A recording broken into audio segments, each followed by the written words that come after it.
Mais uma vez, boa noite. Boa noite. Paz seja convosco. Bem, pegue na sua mão a sua Bíblia, em nome de Jesus. Abra no Evangelho de Mateus, capítulo de número 25.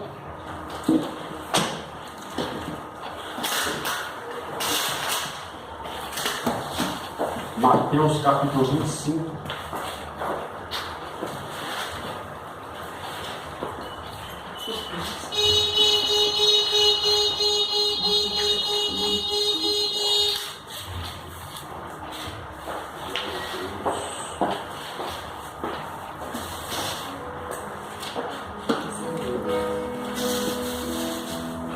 Mateus 25, todos acharam?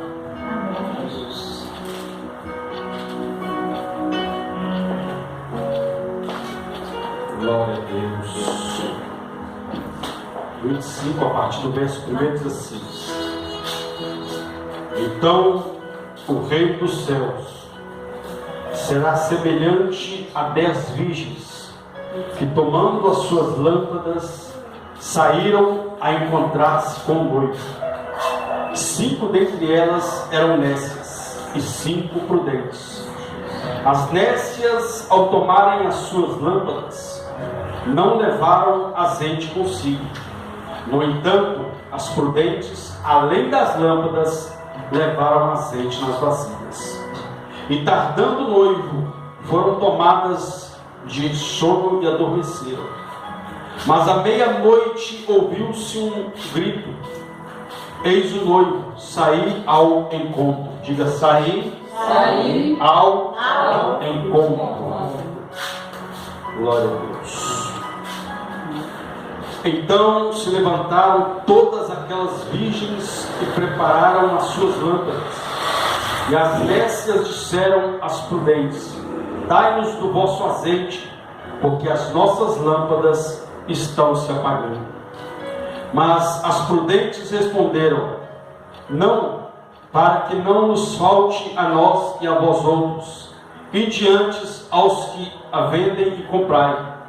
E saindo elas para comprar, chegou o noivo, e as que estavam apercebidas entraram com ele para as bodas, e fechou-se a porta.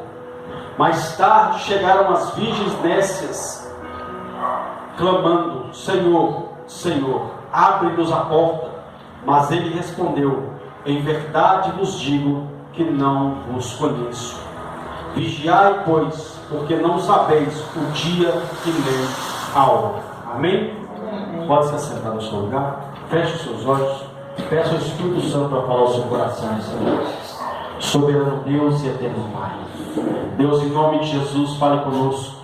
Pai, nos abençoe através da Tua palavra, porque só o Senhor tem palavras de vida eterna, no nome santo e poderoso de Jesus Cristo. E você diz amém. Amém, irmãos? Irmãos, nós estamos aqui hoje, culto de missões. Todo terceiro domingo do mês nós realizamos o culto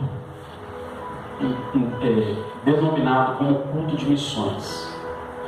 E a missão, ela foi, enfim, designada à igreja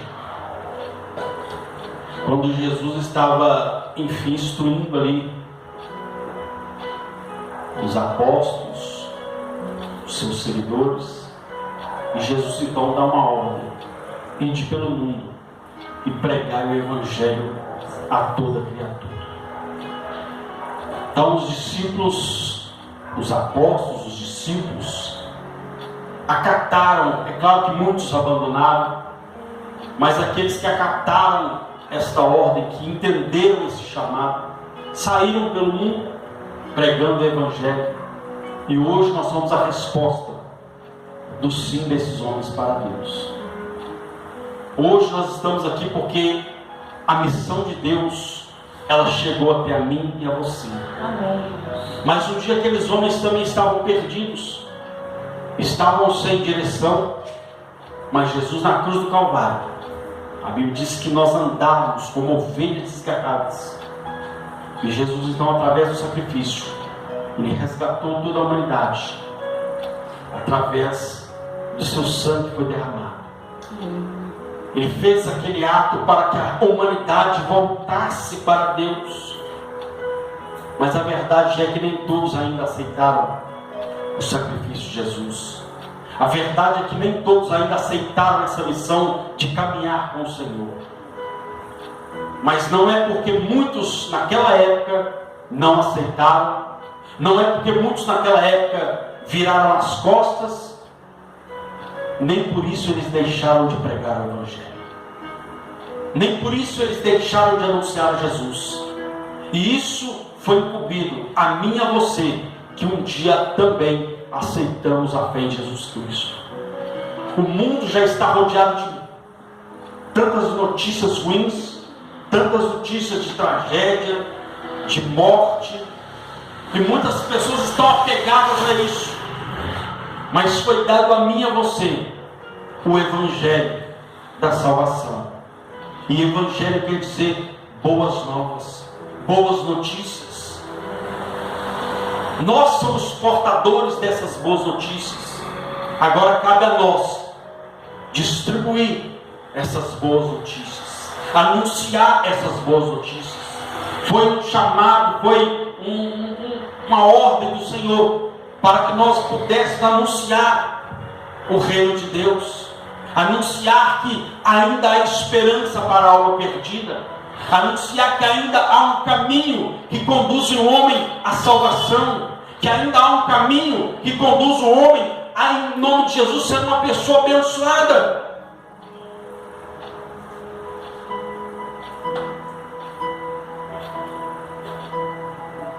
E também anunciar que um dia Jesus vai voltar para buscar o seu povo, para buscar aqueles que aceitaram a fé, para buscar aqueles que entregaram a sua vida ao Salvador. Nós vamos nos encontrar com Ele. E dentro desse texto que eu acabei de ler, Jesus ele narra um pouco como será aquele dia. Jesus narra através de uma parábola, trazendo um casamento que aconteceria, onde ele relata a história de 10 virgens que estavam se preparando para este casamento. E dentro deste texto que Jesus estava transmitindo à igreja, como transmite para nós hoje, ele estava falando de duas realidades que acontecem no mundo, duas realidades que não tem como escapar delas. Aqui fala de duas igrejas, porque fala de 10 virgens, mas a Bíblia diz que 5 delas eram prudentes, eram sensatas, mas 5 delas eram nécias, eram tolas. E a Bíblia fala que no final da história, quando o noivo chegou, as que eram prudentes, entraram com ele para as bodas, para o encontro. Mas aquelas que estavam desapercebidas ficaram de fora. Não que 50% vai entrar no céu e 50% vai ficar aqui. Não, nada disso. Ele estava apenas dando uma margem, dando um exemplo daqueles que têm fé e daqueles que não acreditam, daqueles que muitas vezes até dizem que acreditam, mas na hora de negar sua própria vontade para fazer a vontade de Deus, eles voltam para trás, eles desistem. Então aqui nós podemos ver a história de uma igreja que sobe e uma igreja que fica. E essa igreja que vai ficar, essa parte dessa igreja que vai ficar, pastor, tem possibilidade dessa igreja subir, pastor? Tem. Não nesse dia, mas tem. Porque as que subiram, elas subiram porque aceitaram o convite do noivo, se prepararam para se encontrar com o noivo. O noivo que o próprio Jesus, ele se intitula como ele é o noivo, e a igreja é a noiva. E que naquele dia a noiva que se preparou subiu com ele, entrou com ele, mas aquela noiva que ficou, em alguns textos nós vamos ver Jesus relatando outras parábolas.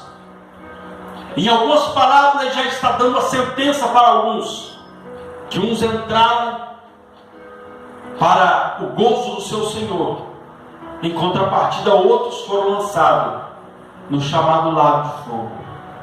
Ali Jesus estava falando daqueles que se partirem, partirão para estar com ele, mas aqueles que morrerem sem Jesus, a Bíblia diz que eles serão lançados no inferno. Consequentemente, a perdição, o sofrimento eterno, que é o lago de fogo. Isso é algo escatológico. Isso está dentro de outro texto que podemos relatar. Quem sabe algum dia eu estudo acerca do arrebatamento da igreja e acerca dos que vão ficar aqui. Mas eu quero me ater a esse texto, aonde fala da igreja que subiu. Então, se uma igreja subiu, se uma igreja entrou, se uma igreja, uma parte, as virgens ali que estavam preparadas, as prudentes, entraram e aquelas outras ficaram. Então Jesus estava dizendo que um dia isso acontecerá. Um dia ele virá, como foi dito, eis aí, o noivo se aproxima.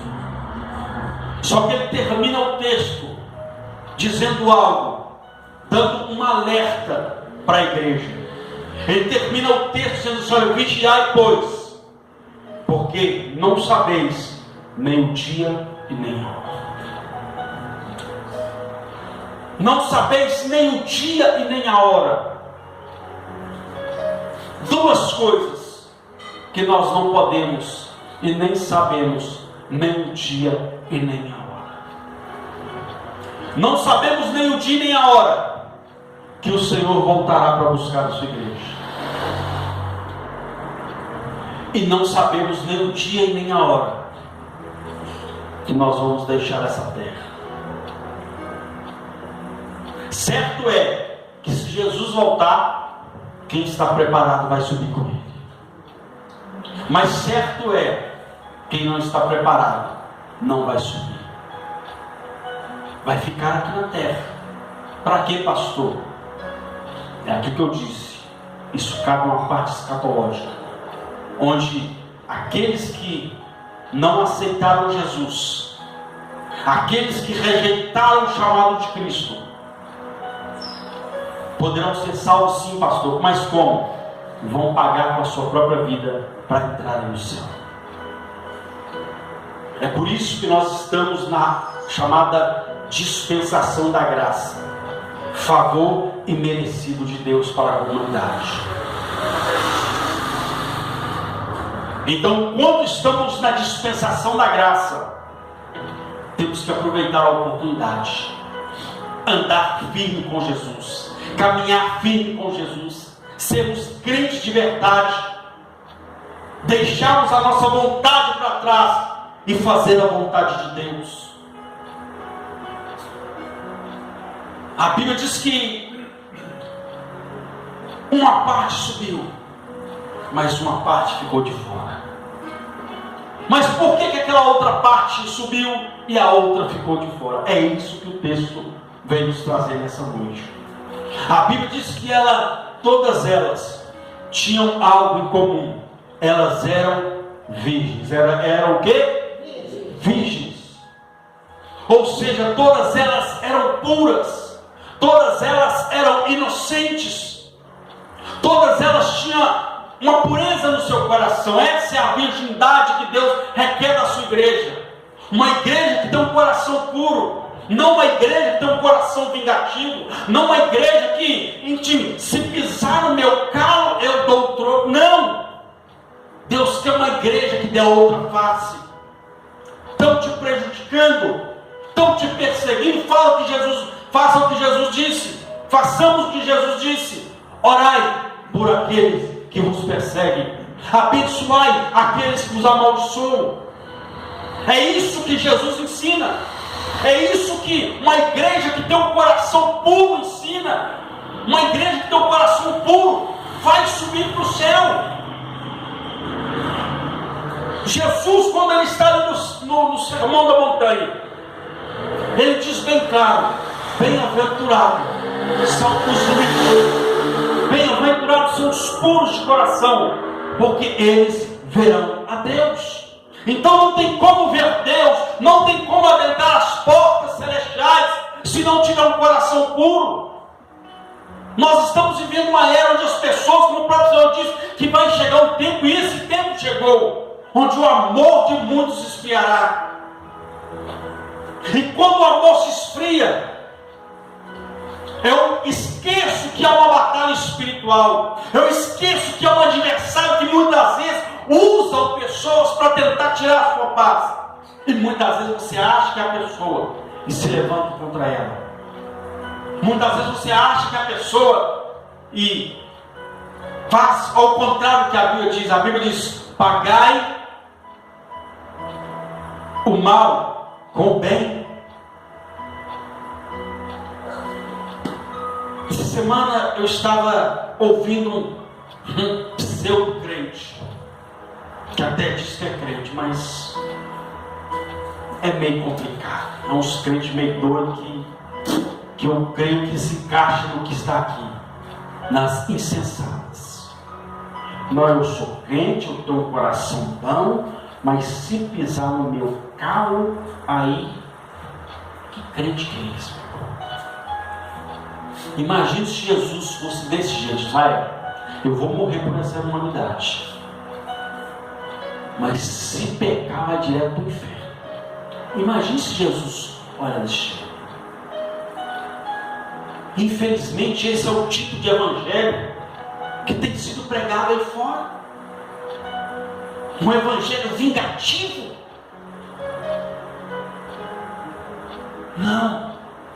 Jesus disse: bem-aventurados os limpos de coração, os puros de coração, porque eles verão a Deus. Então não tem como ver Deus, meu irmão, com o coração cheio de ódio, com o coração cheio de mágoa, um coração que, ao invés de brotar vida, está brotando morte. Então temos que purificar a cada dia o nosso coração. Foi o que Davi disse: Senhor, purifica o meu interior, purifica o meu coração. Então nós temos que a cada dia pedir a Deus para nos purificar, que nós venhamos ter um coração puro, um coração limpo, um coração agradecido e um coração perdoador. Aí ele continua dizendo: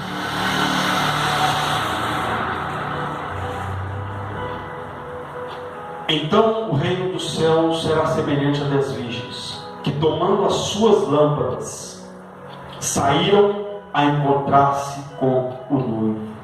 Então o texto está deixando bem claro: haverá um encontro. Haverá um encontro. 5 dentre elas eram honestas e 5 eram prudentes. Mas a Bíblia diz que todas elas tomaram as suas lâmpadas. Lâmpada, alguns tempos atrás, até muitos anos atrás, quando não existia essa luz elétrica, as pessoas usavam uma lamparina. Não dá para andar no caminho escuro, usava essa lamparina. E o combustível para manter essa lamparina era o azeite. Então Jesus disse que todas elas tomaram as suas lâmpadas. E Jesus, a palavra de Deus certa feita, diz claramente que esta palavra é lâmpada para os nossos pés e luz para os nossos caminhos. Jesus está falando que se a igreja ela tem um tempo de subir, de entrar para as bodas, tem que ser uma igreja direcionada pela palavra. Era uma igreja direcionada pela palavra, uma igreja que caminhava pelos moldes da palavra, uma igreja que entendia que a palavra de Deus nos chamava a uma responsabilidade com Deus, não com uma denominação, não com um certo líder, mas com o próprio Deus. Responsabilidade com a palavra, fidelidade a esta palavra. Se a palavra me chama a congregar, eu tenho que congregar. Se a palavra me chama a santificação, eu tenho que me santificar. Se a palavra me chama a orar, eu tenho que orar. Se a palavra me chama a ser fiel à liderança, eu tenho que ser fiel. Se a palavra me chama a ser fiel ao meu Deus, eu tenho que ser fiel a Ele.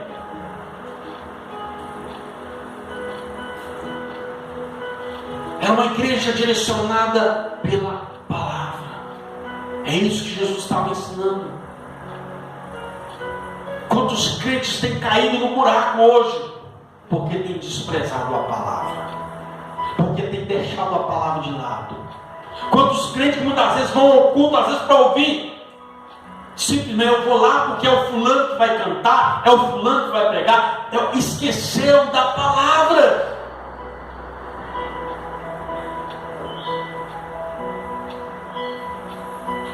O que eu já vi de igrejas que fecharam porque desprezaram a palavra. Desprezaram a palavra. Trocaram o evangelho. A princípio, começaram muito bem. A princípio, como diz por aí, explodiram. Mas quando chegou no momento da palavra, começaram a se dissipar, porque a palavra foi deixada de lado.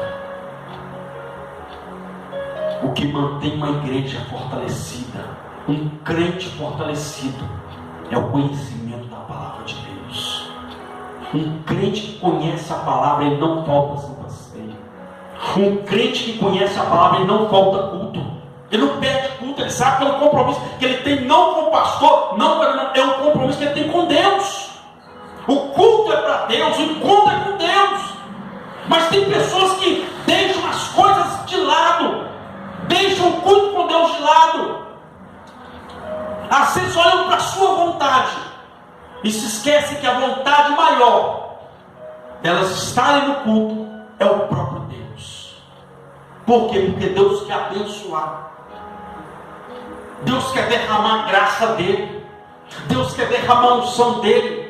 Deus quer abrir portas que estão fechadas. Deus quer libertar, Deus quer curar. Mas a pessoa está ausente. Então não tem como Deus fazer. Deus vai fazer na vida de quem está presente, meu irmão. É por isso que Ele nos chama. Às vezes as pessoas estão, não, Deus entende. Ele entende, mas não aceita. É o que eu sempre digo. Só uma situação extrema que não dá medo para a pessoa vir no culto. Uma situação assim, extremíssima, não tem como, não tem como. Mas quando a pessoa tem tempo e não vem, infelizmente, é o que a Bíblia diz: aquilo que eu planto, eu estou colhendo. Se eu plantar presença, Deus vai plantar bênção na minha vida. Mas se eu planto ausência, não espero receber algo, porque eu não estou presente. Então Deus, meu irmão, a Bíblia diz que Ele vê todas as coisas. Todas as coisas. Inclusive o que está dentro do meu coração. Inclusive os meus pensamentos, Deus conhece um por um. Então, a palavra de Deus, ela tem que ser respeitada. Jesus foi bem claro: olha, vai passar isso tudo aqui, mas as minhas palavras não. Elas vão se cumprir na vida daquele que crê. Amém, glória a Jesus. Elas vão se cumprir. Mas se eu negligencio essa palavra, se eu não dou crédito a essa palavra, aí eu quero ser abençoado ou ficar querendo. Eu quero que quando a trombeta tocar eu subir, eu vou ficar querendo. Porque vai chegar um tempo, escute isso. O próprio Deus, Ele deixa bem claro: vai chegar um tempo que vai ser enviado sobre a terra fome e sede. Aí Ele continua dizendo: mas não é fome e sede, nem de pão e nem de água, é fome e sede da minha palavra. É fome e sede da minha palavra. Mas sabe o que Ele falou? Mas nesse dia muitos vão correr para lá e para cá e não vão encontrar. Então não despreze hoje, porque amanhã pode te fazer falta. Não despreze. A Bíblia diz claramente então que elas tomaram as suas lâmpadas, direcionadas pela palavra. Aí a Bíblia continua dizendo: 5 delas eram nécias, mas 5 eram prudentes. O que é prudência, pastor? Prudência é uma pessoa que vigia, é uma pessoa que se prepara, é uma pessoa que se precavê, é uma pessoa que ela está aqui hoje, mas ela já está preparando para amanhã. Vou dar um exemplo claro. A pessoa recebe um bom dinheiro, um exemplo. Aí ela pega aquele dinheiro, ao invés dela poupar, ao invés dela comprar umas coisas necessárias, ou fazer uma poupança, uma coisa assim, ela torra tudo, e muitas vezes torra coisas que nem está usando, nem vou usar. Quando chega amanhã, vem uma situação adversa, que vai precisar de dinheiro. Mas cadê? Torrou tudo. É uma pessoa que se precaveu, ou seja, opa, amanhã é outro dia. Amanhã é outro dia, então eu vou reservar. Foi aqui que o próprio José, quando Deus deu para ele a interpretação do sonho de Faraó, que olha, vai vir aí 7 anos de fartura, ou seja, vão ser 7 anos de bênção, de bonança. Então nesses 7 anos, o que nós vamos fazer? Vamos pegar um quinto dessa colheita e vamos armazenar. Porque quando chegar o dia dos 7 anos de fome, a gente vai ter depósito. A gente vai ter para se alimentar e vai ter até para suprir outras pessoas, até vender. Isso é prudência. Isso é se precaver, se preparar para o dia de amanhã.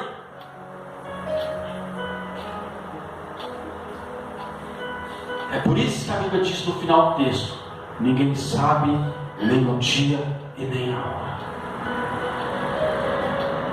Você não sabe a hora que uma urgência vai chegar na sua porta. Você não sabe a hora que um momento adverso virá. Mas se prepara para esse momento. Se precaver. A Bíblia diz que as prudentes se prepararam. Elas se prepararam. Por como que elas se prepararam? A Bíblia diz que quando elas adormeceram, a Bíblia diz que elas adormeceram. O verso 4 diz: olha, vou ler dentre os dois. 5 dentre elas eram nécias, 5 eram prudentes. As nécias tomaram as suas lâmpadas e não levaram azeite consigo. No entanto, os prudentes se precaveram. Além das lâmpadas, levaram azeite nas vasilhas. Azeite fala da presença do Espírito Santo. Uma igreja pode até ter palavra, mas se não estiver inspirada pelo Espírito Santo, se torna heresia. Tem muita gente pregando uma palavra que não é a palavra. Estão distorcendo a palavra por falta da presença do Espírito Santo. E ele disse que 5 delas, que eram as nécias, levaram as lâmpadas, mas não levaram azeite. É aquilo que eu disse. Às vezes uma igreja ela começa muito bem, vai se estruturando, mas chega um momento que eles deixam o Espírito Santo de lado. Ou seja, daqui para frente é do meu jeito, daqui para frente é da minha forma. Aí é que quebra a cara, porque quem mantém uma igreja viva é o Espírito Santo. O que mantém uma igreja fortalecida é o Espírito Santo. Estão pregando a palavra, estão pregando, mas cadê o Espírito Santo?